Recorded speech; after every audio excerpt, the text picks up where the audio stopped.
દાનને લઈને કડવા પાટીદાર સમાજની બે સંસ્થા વચ્ચે તડાફડી જોવા મળી રહી છે। પાટીદારોની બે સંસ્થાના દિગ્ગજો વચ્ચે શાબ્દિક જંગ જામ્યો છે।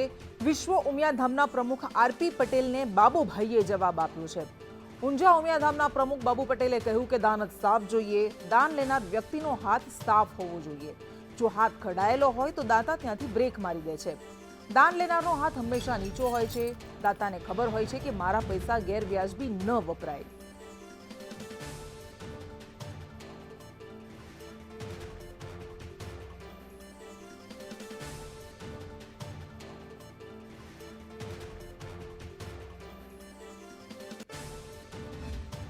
કે રાજકીય મહત્વાકાંક્ષાઓને લઈને સમાજમાં માન અને આદરથી પોતાનું સ્થાન ઊંચું વધે, કદ વધે, એવા એક ઈરાદાથી પણ કેટલાક લોકો સમાજની અંદર આવી સંસ્થાઓમાં દાન જાહેર કરતા હોય છે અને પરિણામે લાંબા સમય સુધી એ દાન આપતા નથી।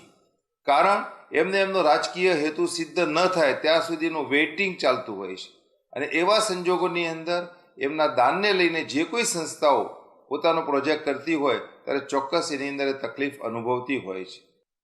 દાતા માટે મારે કહેવું છે કે દાતા હંમેશા દાન દેતો હોય છે ને ત્યારે એનો હાથ ઉપર હોય છે અને દાન લેનારનો હાથ નીચે હોય છે। નીચેનો હાથ ચોખ્ખો છે કે નહીં એ દાતા હંમેશા જોતા હોય છે। જો હાથ ખડેલો હોય તો દાતા એમથી બ્રેક મારે દાનમાં, કારણ કે એને ખબર છે કે મારા પૈસા એ ગેરવ્યાજબી ના વપરાય, આડાવરા પૈસા ના વપરાય।